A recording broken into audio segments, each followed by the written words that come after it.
Hi అండి. నేను మీ Pratyusha, doctor Pratyusha pharmacologist. ఈరోజు నేను చెప్పబోయే టాపిక్ అల్సర్ గురించండి. ఇక్కడ మీరు డయాగ్రామ్‌లో చూస్తున్నారు. అల్సర్ అనేది ఎలా వస్తుంది, ఎక్కడొస్తుంది అనంటే, మన ఇసియోఫేగస్ ఉంటుంది గదా! రెస్పిరేటరీ సిస్టమ్ లాస్ట్‌లో ఇసియోఫేగస్.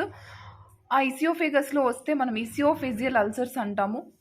స్టొమక్ లైనింగ్‌లో మ్యూకోజా ఒక లైనింగ్‌లో వచ్చినప్పుడు మనం గ్యాస్ట్రిక్ అల్సర్స్ అంటూ ఉంటాము. డియోడినంలో వచ్చినప్పుడు డియోడినం అల్సర్స్ అంటూ ఉంటాం. డియోడినల్ అల్సర్స్ అంటూ ఉంటాము. ఈ అల్సర్స్ అనేవి ఏంటంటే చాలా పెయిన్‌ఫుల్‌తో కూడుకున్నవండి. Painful sore but that is slow to heal అనమాట. యాక్చువల్లీ సమ్ కేసెస్ ఆఫ్ అల్సర్స్‌లో డిసపియర్ అయిపోతూ ఉంటాయి వాటి ఓన్‌గా. బట్ సమ్ అదర్ కేసెస్‌లో మెడికల్ ట్రీట్మెంట్ అనేది చాలా అవసరం అండి. మేబీ సీరియస్ కాంప్లికేషన్స్ రాకుండా మనం ముందుగా ప్రివెంట్ చేసుకోవచ్చు. ఈ actually common type of ulcers చాలా ఉన్నాయి. పెప్టిక్ అల్సర్స్ కిందకొస్తాయండి ఈ ulcers. They are many types including arterial ulcers. ఈ పెప్టిక్ అల్సర్స్‌లోనే చాలా టైప్స్ ఆర్టీరియల్ అల్సర్స్ అంటాం, వీనస్ అల్సర్స్ అంటాం, మౌత్ అల్సర్స్, జెనిటల్ అల్సర్స్ గురించి మనం డిస్కస్ చేద్దాం. మొట్టమొదటిసారి పెప్టిక్ అల్సర్స్. ఈ డయాగ్రామ్‌లో మీరు చూస్తూ ఉన్నారు. సోర్స్, వూండ్స్ అనేవి డెవలప్ అయితూ ఉంటాయి మీ స్టొమక్‌లో. అలాగే ఏంటి అంటే upper portion of your small ఇంటెస్టైన్‌లో కూడా ఇవి డెవలప్ అయితూ ఉంటాయి. ఇసియోఫేగస్‌లో కూడా డెవలప్ అయితూ ఉంటాయి. ఇవన్నీ కూడా ఏం చేస్తాయంటే డైజెస్టివ్ జ్యూసెస్‌ని డ్యామేజ్ చేస్తూ ఉంటాయన్నమాట. వాటి యొక్క వాల్స్, స్టమక్ యొక్క వాల్స్ అండ్ ఆర్ ఇంటెస్టైన్‌లో చాలా డ్యామేజ్ అవుతూ ఉంటుంది. డైజెస్టివ్ జ్యూసెస్‌ని డ్యామేజ్ చేయడం వల్ల. ఈ పెప్టిక్ అల్సర్స్ అనేవి ఏంటి అంటే ఇంకా చెప్పాలి అంటే ఇన్‌ఫ్లమేషన్ అనేది ఎక్కువ వస్తూ ఉంటుంది. మేబీ ఇన్ఫెక్టెడ్ అయితూ ఉంటారు. ఇన్‌ఫ్లమేషన్ వల్ల గూడా చాలా ఇన్ఫెక్టెడ్ అయితూ ఉంటారు. దీనికి ఆల్రెడీ నేను యెస్టర్‌డే వీడియోలో చెప్పున్నాను. హెలికోబాక్టర్ పైలోరి అనే బ్యాక్టీరియా ఈ యొక్క డ్యామేజ్ అనేది చేస్తూ ఉంటుంది. ఎక్కువగా ఏంటి అంటే long time usage of pain killers కూడా కొంత రీజన్ అనేది కూడా ఉంటుంది మీకు. Maybe who are suffering from these ulcers, peptic ulceration. Already నేను చెప్పాను కలుషితమైన ఆహారం, కలుషితమైన నీరు తీసుకోవడం వల్ల వస్తుంది అని. Maybe 3 types of peptic ulcers అనేవి మనం చూడొచ్చు ఇక్కడ. డియోడినల్ అల్సర్స్, గ్యాస్ట్రిక్ అల్సర్స్, అలాగే ఇసియోఫేజియల్ అల్సర్స్ అనేవి కూడా ఉన్నాయి. ఇక్కడ మోస్ట్ కామన్ సిమ్టమ్స్ ఏంటి అంటే బర్నింగ్ పెయిన్ అనేది ఉంటుంది, బ్లోటింగ్ అనేది ఉంటుందండి. అలాగే బర్నింగ్ పెయిన్ ఉంటుంది, బ్లోటింగ్ అంటుంది, ఫీలింగ్ ఆఫ్ బీయింగ్ ఫుల్ అనమాట. బాగా ఫుల్గా తినేసినట్టే ఉంటుంది. బ్లెచ్చింగ్ అనేది ఉంటుంది, హార్ట్ బర్న్ అనేది ఉంటుంది, నాజియా అనేది ఉంటుంది, వామిటింగ్ ఉంటుంది, అన్ఎక్స్ప్లెయిన్డ్ వెయిట్ లాస్ ఉంటుంది, చెస్ట్ పెయిన్ అనేది ఉంటుందండి ఈ అల్సరేషన్కి. దీనికి వచ్చేసరికి మనకి ట్రీట్మెంట్ అనేది చాలా అంటే మనం యాంటీబయోటిక్స్తో ట్రీట్మెంట్ అనేది ఇస్తాము. హెచ్ పైలోరీ ఇన్ఫెక్షన్ అనేది ఉన్నప్పుడు డాక్టర్ ప్రిస్క్రిప్షన్ ద్వారా కొన్ని యాంటీబయాటిక్స్ అనేది పెట్టడం జరుగుతుంది. ఎందుకు అంటే బ్యాక్టీరియాని కిల్ చేయడం కోసం, ఆ హార్మ్ఫుల్ బ్యాక్టీరియాని కిల్ చేయడం కోసం. మేబీ ఈ అల్సర్ అనేది ఏంటి అంటే prolonged usage of pain killers కూడా ఈ అల్సర్కి కారణమవుతూ ఉంటాయి. ఈ మెడికేషన్స్ అనేవి ఏంటి అంటే అండర్ ప్రిస్క్రిప్షన్, డాక్టర్ ప్రిస్క్రిప్షన్ ఉంటేనే మీరు యూజ్ చేయాలి. అండ్ ఇక్కడ వచ్చేసరికి ఏంటంటే మీ యొక్క స్టొమక్లో ఈ యాసిడ్ ఫార్మేషన్ అనేది కూడా రెడ్యూస్ చేస్తూ ఉంటుంది అనమాట ఇచ్చే మెడికేషన్ ఏవైతే ఉన్నాయో. ఇంకా ఏంటి అంటే maybe protectively coats your stomach to prevent acid damage అనమాట. యాసిడ్ డ్యామేజ్ నుంచి కూడా ప్రివెంట్ చేస్తూ ఉంటామన్నమాట. ఈ యాసిడ్ డ్యామేజ్ నుంచి కూడా ప్రివెంట్ చేస్తూ ఉంటాయి ఈ మెడికేషన్ ఏవైతే ఇవ్వబోతున్న మెడికేషన్ అనమాట. మెయిన్లీ ఏంటి అంటే ఇక్కడ మీరు ఈ డయాగ్రామ్లో మీరు అబ్జర్వ్ చేయొచ్చు what are the ulcers involving in peptic ulceration. Okay, and coming to next ఏంటంటే ఆర్టీరియల్ అల్సర్స్ అండి. ఆర్టీరియల్ అల్సర్స్ అంటే మనం ఇస్కీమిక్ అల్సర్స్ అని కూడా అంటూ ఉంటాం. ఇవి ఒక ఓపెన్ సోర్స్ అనమాట. ఏంటి అంటే ఓపెన్ సోర్స్గా ఉంటాయి. ప్రైమర్లీ ఎక్కడ డెవలప్ అవుతూ ఉంటాయంటే చూడండి, మీరు అక్కడ అబ్జర్వ్ చేయండి. అవుటర్ సైడ్ ఆఫ్ యువర్ యాంకిల్లో కావచ్చు, ఫీట్లో కావచ్చు, టోస్లో కావచ్చు, అండ్ హీల్స్లో కావచ్చు ఈ అల్సర్ అనేది ఎక్కువగా ఫామ్ అవుతూ ఉంటుంది. ఇది డ్యామేజ్ అవుతూ ఉంటుంది. ఇక్కడ మెయిన్ మీరు నేమ్లోనే తెలుసుకోవచ్చు. ఆర్టీరియల్ అల్సర్స్ మీన్స్ ఆర్టరీస్ని డ్యామేజ్ చేస్తూ ఉంటుంది. Lack of blood flow to tissues అనమాట. దీస్ ఫార్మ్స్ మేబీ అల్సర్స్ అనేవి ఎక్కడ ఫామ్ అవుతూ ఉంటాయంటే ఎక్కువగా మేబీ మీ యొక్క యాంకిల్స్లో ఫామ్ అవుతుంటుంది, ఫీట్లో ఫామ్ అవుతూ ఉంటుంది, టోస్లో ఫామ్ అవుతూ ఉంటుంది అండ్ హీల్స్లో ఫామ్ అవుతూ ఉంటుంది.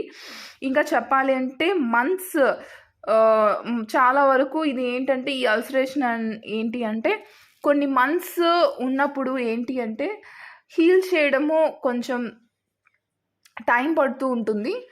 బట్ రిక్వైర్ ప్రాపర్ ట్రీట్మెంట్ అనేది చాలా అవసరం అండి. ఎందుకంటే మనం ఈ యొక్క అల్సర్ని, ఈ యొక్క ఇన్ఫెక్షన్ నుంచి మనం రెక్టిఫై చేయాలంటే ప్రాపర్ ట్రీట్మెంట్ అనేది చాలా అవసరం. ఎందుకంటే ఫర్దర్ కాంప్లికేషన్స్ అనేవి కూడా వస్తూ ఉంటాయి ఈ అల్సరేషన్కి. కాబట్టి మనము ఈ అల్సర్ని అండర్ డాక్టర్ ప్రిస్క్రిప్షన్ ద్వారా, వీటికి కూడా కొన్ని యాంటీబయాటిక్స్ ఉన్నాయండి, ఆ యాంటీబయాటిక్స్ ద్వారా కూడా డాక్టర్ ప్రిస్క్రిప్షన్ ద్వారా యూస్ చేయొచ్చు. ఇంకా వచ్చేసరికి ఈ అల్సర్కి వచ్చేసరికి ఏంటంటే రెడ్, ఎల్లో, బ్లాక్ సోర్స్ అనేవి ఫామ్ అవుతూ ఉంటాయి. హెయిర్లెస్ స్కిన్ అనేది ఉంటుంది, లెగ్ పెయిన్ అనేది ఎక్కువగా ఉంటుంది, బ్లీడింగ్, నో బ్లీడింగ్ అండి, ఇక్కడ బ్లీడింగ్ అనేది ఉండదు, no bleeding. Affected area cool to the touch అనమాట, from minimal blood circulation. It is a very important అండి. ఆర్టీరియల్ అల్సర్స్ అనేవి ఏంటి అంటే మెయిన్గా ఇక్కడ మనము చెప్పుకోవచ్చు ఆర్టరీస్కి మాత్రం వస్తూ ఉంటుంది ఈ అల్సరేషన్. ట్రీట్మెంట్ అనేది డిపెండ్స్ మెయిన్లీ, ఇక్కడ ప్రైమరీ ట్రీట్మెంట్ అనేది మనం ఎప్పుడూ కూడా ఈ యొక్క రెస్టోరింగ్ బ్లడ్ సర్క్యులేషన్ అంటే ఎఫెక్టెడ్ ఏరియాకి మనం ఎక్కువ restoring blood circulation to the affected area అనమాట. మేబీ ఇది చాలా ఇంక్లూడ్ అవుతూ ఉంటుంది. మేబీ ఇక్కడ వచ్చేసరికి మనం యాంటీబయాటిక్స్ అనేవి ఈ సిమ్టమాటిక్ కండిషన్స్ని రెడ్యూస్ చేస్తూ ఉంటుంది. మీరు under doctor maybe some recommendation ప్రకారం సర్జరీ అనేది కూడా ఉంటుంది, maybe to increase the blood flow అనేది ఇంక్రీజ్ చేసుకోవడానికి మీ టిష్యూస్కి అండ్ ఆర్గాన్స్ కూడా. ఇది చాలా సివియర్ సర్కమ్స్టెన్సెస్లో ఉంటుంది. Maybe your doctor may recommended sometimes amputation అనమాట. కొన్నిసార్లు యాంప్యూటేషన్ అనేది ప్రిఫర్ చేస్తూ ఉంటారు ఈ అల్సరేషన్కి. మీరు చూడొచ్చు, మీకు కనిపిస్తుంది ఆ ఆర్టీరియల్ అల్సర్స్ అనేవి ఎక్కడెక్కడ ఫామ్ అవుతూ ఉంటాయి అనేది. ఇంకా ఈ అల్సరేషన్లో ఏంటి మనం ఆల్రెడీ చెప్పిందే, red, yellow or black sores అనేవి కూడా డెవలప్ అవుతూ ఉంటాయి అండర్ ద యాంకిల్స్ కావచ్చు, అండర్ ద టోస్ కావచ్చు, ఇంకా చెప్పాలంటే ఫూట్ కావచ్చు, ఇంకా చాలా హీల్స్ అనమాట, హీల్లో కావచ్చు ఈ ఆర్టీరియల్ అల్సర్స్ అనేవి డెవలప్ అవుతూ ఉంటాయి అన్నమాట. మేబీ సమ్టైమ్స్ ఇవి సర్జరీ ప్రిఫరబుల్ అవుతుందా అంటే కొన్ని రేర్ కేసెస్లో సర్జరీ అనేది కంపల్సరీగా చేయించుకోవాలండి. ఎందుకు అంటే ఇలాంటి అల్సర్స్ని ట్రీట్ చేయడము ఫస్ట్ ప్రైమరీ యాంటీబయాటిక్స్ ఇస్తూ ఉంటాము. యాంటీబయాటిక్స్ కొన్ని సందర్భాల్లో యాంటీబయాటిక్స్ అనేవి కొన్ని మంత్స్ ఇచ్చి ప్రైమరీ ట్రీట్మెంట్ అనేది స్టార్ట్ చేశాక కూడా ఈ అల్సరేషన్ అనేది తగ్గలేదు, ఆర్టీరియల్ అల్సరేషన్ అనేది తగ్గలేదు అని అనుకుంటే గనక తర్వాత మనము ఇచ్చే ట్రీట్మెంట్ ఏంటి అంటే సర్జరీ అనేది ప్రిఫర్ చేస్తూ ఉంటామన్నమాట. ఎటువంటి సర్జరీస్ అంటే ఇది వచ్చేసరికి ఏంటంటే కొన్ని రికమెండేషన్ యాంప్యూటేషన్స్ కావచ్చు అలా అనమాట. ఇంకా నెక్స్ట్ మీరు ఇంకొచ్చి చూడండి, మౌత్ అల్సర్స్ అనమాట. ఈ మౌత్ అల్సర్స్ అనేవి మీకు క్యాంకర్ సోర్స్ అనేవి ఫామ్ అవుతూ ఉంటాయి, మీరు ఫిగర్లో చూడొచ్చు. ఆ క్యాంకర్ సోర్స్ అంటే ఏంటంటే అవి స్మాల్ సోర్స్ అనమాట. అంటే ఏంటంటే లీజన్స్ లాగా ఫామ్ అవుతూ ఉంటాయి. అవి ఎక్కడ డెవలప్ అవుతూ ఉంటాయి అంటే మీ మౌత్లో డెవలప్ అవుతూ ఉంటాయి కొన్ని జర్మ్స్ ద్వారా అనమాట. అండ్ బేస్మెంట్ గమ్స్లో ఎక్కువగా ఈ గమ్స్ కావచ్చు అవి ఎఫెక్టెడ్ అవుతూ ఉంటాయి ఆ పార్ట్స్. కామన్గా వాటిని మనం క్యాంకర్ సోర్స్ అంటూ ఉంటాం. మీరు అబ్జర్వ్ చేయండి ఒకసారి ఇమేజ్లో క్యాంకర్ సోర్స్ అంటే ఏంటి అనేది. ఈ అల్సర్స్ అనేవి ఏంటి అంటే చాలా కాజెస్ ఉన్నాయండి వీటికి. మీకు మీరే బైట్ చేసుకోవడం, biting the inside of your cheek, food allergies ద్వారా రావచ్చు. హార్డ్ టీత్ బ్రషింగ్ అనేది హార్డ్గా చేసినప్పుడు, హార్మోనల్ చేంజెస్ ఉన్నప్పుడు, వైటమిన్ డెఫిషియన్సీస్ ఉన్నప్పుడు, బ్యాక్టీరియల్ ఇన్ఫెక్షన్ డిసీజెస్ ఉన్నప్పుడు ఈ అల్సరేషన్ అనేది చాలా కామన్గా వస్తూ ఉంటుంది. ఎక్స్ట్రీమ్లీ పెయిన్ ఉంటుందండి. But does not go away within 2 weeks అనమాట. Minor mouth ulcers maybe appear small round ulcers, but does not appear within 2 weeks. Actually లార్జర్గా డెవలప్ అవుతూ ఉంటాయి. డీపర్ వూండ్స్ కూడా కొన్ని కండిషన్స్లో అవుతూ ఉంటాయి. ఇవి చాలా సీరియస్ కాంప్లికేషన్స్ అవుతూ ఉంటాయి అన్నమాట. సీరియస్ కాంప్లికేషన్స్ అంటే ఏంటంటే ఇది వచ్చేసరికి కొంచెం స్కారింగ్గా కూడా ఉంటుంది, భయం కలిగించే విధంగా కూడా అయ్యే ఛాన్సెస్ ఉంటూ ఉంటాయి. ఈ మౌత్ అల్సర్స్ అనేవి ఏంటి అంటే ఒక్కొక్కసారి లార్జర్గా డీపర్ వూండ్స్ అంటే లోపలికి లోతుగా వూండ్స్ అనేవి డెవలప్ అవుతూ ఉంటాయండి లోపల. అలాంటి సీరియస్ సిమ్టమ్స్ అనేవి చాలా విధాలుగా దారి తీస్తూ ఉంటుందన్నమాట. ఆ దారి తీసే విధానం ఏంటి అంటే స్లోగా హీల్ అవ్వడం. ఇప్పుడు స్లోగా హీల్ అవ్వడం అంటే ఆ వూండ్స్ కనుక స్లోగా హీల్ అవుతుంది, అన్యూజువల్లీ స్లోగా హీలింగ్ అనేది జరుగుతూ ఉంటుంది. మేబీ సమ్ యాంటీబయాటిక్స్ ఏమన్నా పెట్టినా కూడా చాలా స్లోగా హీల్ అవుతూ ఉంటాయన్నమాట ఇలాంటి అల్సర్స్. ఇంకా ఏంటి అంటే సమ్టైమ్స్ ఇది చాలా ఎక్స్టెండెడ్గా లిప్స్ వరకు కూడా వెళ్ళే ఛాన్స్ ఉంటుంది ఈ అల్సరేషన్ అనేది. మేబీ ఈ అల్సర్స్ అనేవి that extend to your lips also. Even ఇది సమ్ ఈటింగ్ ఇష్యూస్ అనేవి మనం ఏదైనా ఆహారం తీసుకుంటున్నప్పుడు చాలా పెయిన్ఫుల్గా ఉంటుంది. అలాగే మనం ఏదన్నా డ్రింకింగ్ తీసుకున్నప్పుడు, వాటర్ డ్రింక్ తీసుకున్నప్పుడు కూడా చాలా చాలా పెయిన్ఫుల్గా కండిషన్ ఉంటుంది. ఇంకా దీనివల్ల ఇటువంటి పెయిన్ఫుల్ ఎక్స్ట్రీమ్ కండిషన్స్లో మనకి ఫీవర్ వచ్చే ఛాన్సెస్ ఎక్కువగా ఉన్నాయి. అలాగే డయేరియా కూడా వస్తూ ఉంటుంది. డయేరియల్ ప్రాబ్లమ్స్ కూడా చాలా వరకు వస్తూ ఉంటాయన్నమాట. ఎందుకు అంటే మనం తీసుకోలేము. మౌత్ అల్సర్స్ వచ్చినప్పుడు మౌత్తోనే మనం ఫుడ్ తీసుకోవాలి కాబట్టి ఆ మౌత్ అల్సర్స్ వచ్చినప్పుడు మనం చాలా వరకు ఏంటి అంటే ఏదైనా తినడానికి తాగడానికి చాలా ఇబ్బంది పడుతూ ఉంటాం. ఇంకా ఏంటి అంటే అలా ఇబ్బంది పడేటప్పుడు మనం ఏం తీసుకోవాలన్నా తీసుకోలేము. కొన్నిసార్లు ఈ కాంప్లికేషన్స్ అనేవి చాలా చాలా చాలా చాలా చాలా సివియారిటీ అనేది బాగా పెరిగిపోతున్నప్పుడు అప్పుడు ఇట్ లీడ్స్ టు ఆ కండిషన్ అనేది సివియారిటీ అనేది పెరిగిపోతున్నప్పుడు ఆ పెరిగిపోయే కండిషన్ నుంచి ఈ ఫీవరు డయేరియా అనేది రావడం జరుగుతూ ఉంటుందండి.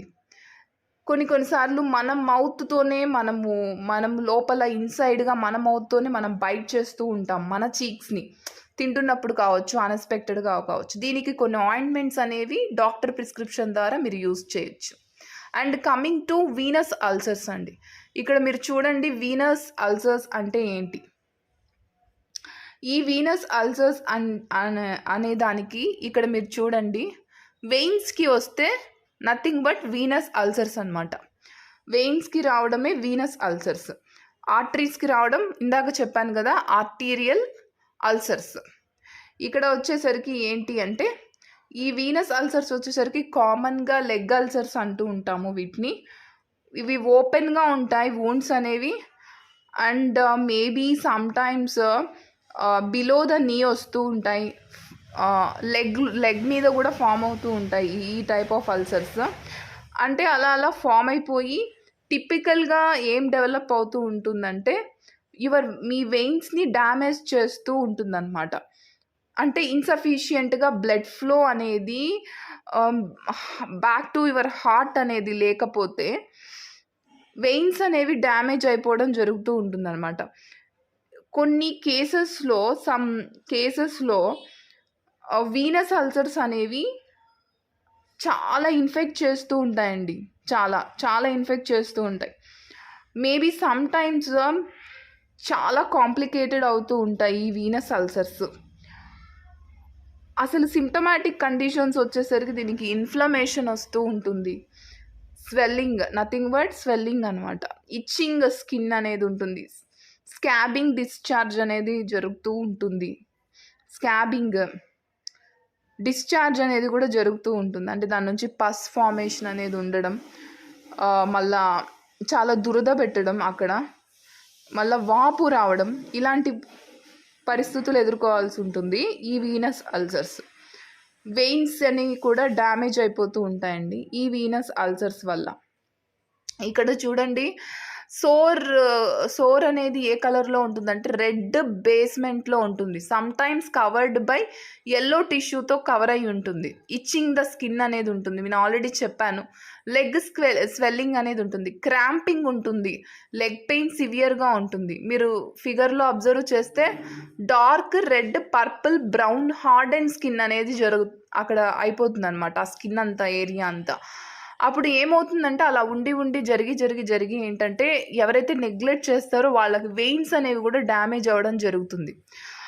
అలాంటి సందర్భాల్లో అనేది ట్రీట్మెంట్ చాలా కష్టంగా ఉంటుంది ఎవరైతే డాక్టర్కి. అందుకనే ముందు జాగ్రత్తగా మనం చేయాల్సింది ఏంటంటే మన లెగ్స్ మీద కానీ ఏమైనా వూన్స్ వస్తున్నాయా, సోర్స్ వస్తున్నాయా అనేది ముందుగా మనం చూసుకుంటూ ఉండాలన్నమాట.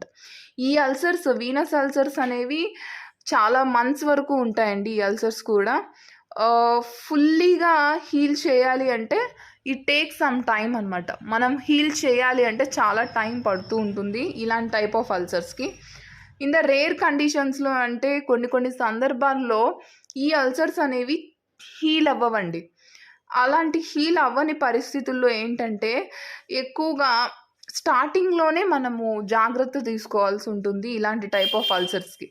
ట్రీట్మెంట్ మీద ఫోకస్ చేస్తే మనము ఫ్లోని ఇంప్రూవ్ చేయాలి, బ్లడ్ ఫ్లోని ఇంప్రూవ్ చేయాలన్నమాట. ఎఫెక్టెడ్ ఏరియాలో బ్లడ్ ఫ్లోని ఇంప్రూవ్ చేయకపోతే ఆ ట్రీట్మెంట్ అనేది వేస్ట్ అండి. Treatment maybe focuses on particularly improving the flow to the affected area అనమాట. దీనికి ఇలాంటి సందర్భాల్లో మనం చేయాల్సింది ఏంటి అంటే ఫస్ట్ ఆఫ్ ఆల్ మన సోర్ ఫార్మేషన్ ఏదన్నా ఉందా, ఓపెన్ వూండ్స్ ఏమన్నా అవుతున్నాయా మన లెగ్స్కి అనేవి ఎప్పుడు అబ్జర్వ్ చేసుకోవాలి. అలాగే దీనికి వచ్చేసరికి ట్రీట్మెంట్ అనేది కొన్ని యాంటీబయాటిక్స్ అనేవి పెడుతూ ఉంటాం. ఇవి చాలా వరకు ఈ ట్రీట్మెంట్లో చాలా హెల్ప్ అవుతూ ఉంటాయి. ఇన్ఫెక్షన్స్ అనేవి ఏదైతే ఇన్ఫెక్టెడ్ ఏరియా ఉందో ఆ ఇన్ఫెక్షన్స్ అనేవి తగ్గుతూ ఉంటాయి. అండ్ ఫస్ట్ సిమ్టమ్స్ అనేవి రెడ్యూస్ అవుతూ ఉంటాయి. కమింగ్ టు జెనిటల్ అల్సర్స్, చూడండి ఫిగర్లో జెనిటల్ అల్సర్స్ ఫస్ట్ వచ్చేసరికి మెయిల్ అండ్ ఫీమేల్లో ఎలా జరుగుతుంది అనేది చూద్దాం. ఫస్ట్ ఆఫ్ ఆల్ ఫీమేల్లో వచ్చేసరికి ఈ జెనిటల్ అల్సర్స్ ఆర్ మేబీ సోర్స్గా ఫామ్ అవుతూ ఉంటాయి. చూడండి అలా ఉంటుంది, అలా బ్యాక్టీరియా అనేది ఫామ్ అవుతూ ఉంటుంది ఈ జెనిటల్ అల్సర్స్లో. అండ్ ఇది వచ్చేసరికి ఎలా డెవలప్ అవుతుంది అంటే పెన్నిస్ ఉంటుంది కదా, మేల్ ఒక పెన్నిస్లో డెవలప్ అవుతూ ఉంటుంది. అండ్ ఫీమేల్స్ వచ్చేసరికి వాళ్ళ యొక్క వెజైనా, యానస్లో డెవలప్ అవుతూ ఉంటుంది. మేబీ సరౌండింగ్ ఏరియాస్లో అంతా ఉంటుంది ఈ జెనిటల్ అల్సర్స్. అసలు ఎందుకు, రీజన్ ఏంటి ఈ అల్సర్స్ రావడానికి అని అంటే మెయిన్గా సెక్సువల్లీ ట్రాన్స్మిటెడ్ ఇన్ఫెక్షన్స్ అనమాట ఇవి. ఎవరైతే సెక్సువల్గా ట్రాన్స్మిటెడ్ ఇన్ఫెక్షన్స్, ఎవరైతే యూరినేషన్ అనేది కూడా సరిగా ఎక్కడంటే అక్కడ పాస్ చేయడం అనేది కూడా మంచిది కాదు. అలాగే కొన్ని సందర్భాల్లో యూరినేషన్ అనేది అలా పాస్ చేసినప్పుడు మీరు అన్ని చోట్ల బాత్రూమ్స్ యూస్ చేయడం చాలా బెటర్. ఎందుకంటే జెంట్స్ మేబీ ఎక్కడంటే అక్కడ యూరినేషన్ అనేది పాస్ చేయడం వల్ల ఈ బ్యాక్టీరియా అనేది ఇన్ఫెక్ట్ అయ్యే ఛాన్స్ ఉంది. దాని ద్వారా ఉమెన్కి వచ్చే ఛాన్సెస్ చాలా ఎక్కువ ఉన్నాయి. ఎందుకంటే ఇది సెక్సువల్లీ ట్రాన్స్మిటెడ్ ఇన్ఫెక్షన్ అనమాట. ఈ జెనిటల్ అల్సర్స్ అనేవి ఏంటి అంటే కొన్నిసార్లు ట్రిగర్డ్ అయిపోతూ ఉంటాయి బై ట్రామా, ఇన్ఫ్లమేటరీ డిసీజెస్కి దారితీస్తూ ఉంటాయి. ఇక్కడ వచ్చేసరికి ఈ ఇన్ఫ్లమేటరీ డిసీజెస్ అనేవి చాలా కష్టంగా ఉంటుందండి. ఇచ్చింగ్ ఎప్పుడూ ఉంటుంది, మంట ఉంటుంది, చాలా వరకు అక్కడంతా రెడ్డిష్ అయిపోతూ ఉంటుంది. ఈవెన్ మనము ఫ్రీగా ఎవరికి చెప్పలేము ఇలాంటి ప్రాబ్లమ్స్ వచ్చినప్పుడు. అందుకనే మనం తీసుకోవాల్సిన జాగ్రత్తలు ఏంటి అంటే ఈ అల్సర్ రాకుండా కాపాడుకోవాలి అంటే మనం యూరినేషన్ అనేది పాస్ చేయడం అనేది మనం హైజీనిక్గా చూసుకోవాలి. బట్ అంత హైజీనిక్గా చూసుకొనే మనం యూరినేషన్ అనేది పాస్ చేయాలి. నాట్ ఓన్లీ మేల్స్ అండి, ఫీమేల్స్, మేల్స్ ఇద్దరు కూడా. ఇంకా చెప్పాలి అంటే ఇక్కడ వచ్చేసరికి ఏంటంటే ఇది ఒక ఇన్ఫ్లమేటరీ డిసీజెస్గా వెళ్ళే ఛాన్సెస్ ఎక్కువ ఉన్నాయి. ఎలర్జిక్ రియాక్షన్స్ అనేవి ఉంటాయి. మేబీ సమ్టైమ్స్ కొంతమంది ప్రోడక్ట్స్ అవి స్కిన్ కేర్ ప్రోడక్ట్స్ యూస్ చేస్తూ ఉంటారు. అలాంటి వాళ్ళకు కూడా ఎలర్జిక్ రియాక్షన్స్ అనేవి ఎక్కువ ఉన్నాయి. ఈ మామూలుగా వచ్చేసరికి సిమ్టమ్స్ అంటే ర్యాషెస్ ఉంటాయి, బంప్స్ ఇన్ ద ఎఫెక్టెడ్ ఏరియాలో బంప్స్ అనేవి ఉంటాయి, పెయిన్ ఉంటుంది, ఇచ్చింగ్ ఉంటుంది, స్వాలన్ గ్లాండ్స్ అనేవి స్వెలన్ అయిపోతూ ఉంటాయి. ఇంత గ్రోన్ ఏరియాలో అనమాట, గ్రోన్ ఏరియాలో స్వెలన్ అండ్ గ్లాండ్స్ ఎక్కువగా స్వెల్లింగ్ వస్తూ ఉంటాయి. గ్లాండ్స్ నథింగ్ బట్ ఫీవర్ ఉంటుంది ఎక్కువగా. దాని తర్వాత ఇది వచ్చేసరికి ఈ టైప్ ఆఫ్ అల్సర్స్ అనేవి మెయిన్గా దేని మీద డిపెండ్స్ అయి ఉంటాయి అంటే బేస్డ్ అపాన్ ద కండిషన్ అనమాట. కొంతమందికి గుర్తించుకోలేరనమాట. మేల్స్ కావచ్చు, ఫీమేల్స్ కావచ్చు. కొంతమంది అంత గుర్తు అంటే నాకు ఇలా జరుగుతోంది అన్నది కూడా వాళ్ళు అంటే చాలా ఈజీగా తీసుకుంటారు అదేముంది అనేది. బట్ ప్రొలాంగ్డ్ పీరియడ్ జరుగుతున్నప్పుడు కంపల్సరీగా డాక్టర్ని కన్సల్ట్ అవుతూ ఉండాలి. బేస్డ్ అపాన్ ద కండిషన్ అనేది డాక్టర్ ట్రీట్మెంట్ చేయడం అనేది జరుగుతూ ఉంటుంది. కొన్ని కేసెస్లో ఏంటంటే సోర్స్ అనేవి వాటంతట అవే ఫామ్ అవుతూ ఉంటాయి, అయిపోతూ ఉంటాయి. వాటి యొక్క లక్షణాలని బట్టి ముందుగా తెలుసుకోవడం మంచిదన్నమాట. డయాగ్నోసిస్ అనేది కూడా చాలా ఇంపార్టెంట్ అండి. ముందుగా ఈ సెక్సువల్లీ ట్రాన్స్మిటెడ్ ఇన్ఫెక్షన్స్కి ముందే డయాగ్నోసిస్ చేసుకోవడం అనేది చాలా చాలా ఇంపార్టెంట్. మేబీ డాక్టర్ కొన్ని సందర్భాల్లో ప్రిస్క్రిప్షన్ చేసిన మెడికేషన్ మీరు డాక్టర్ దగ్గరికి వెళ్ళి డాక్టర్ ప్రిస్క్రిప్షన్ చేసిన మెడికేషన్ మాత్రం యూజ్ చేయాలి. చాలామంది ఏంటంటే వెళ్ళి వాళ్ళ సెల్ఫ్ మెడికేషన్ అనేది యూజ్ చేస్తూ ఉంటారు. ఫార్మసీస్ అవైలబుల్గా ఉన్నాయి కాబట్టి ఇలా ప్రాబ్లం ఉంది నాకు టాబ్లెట్ ఇవ్వండి అని అడుగుతూ ఉంటారు.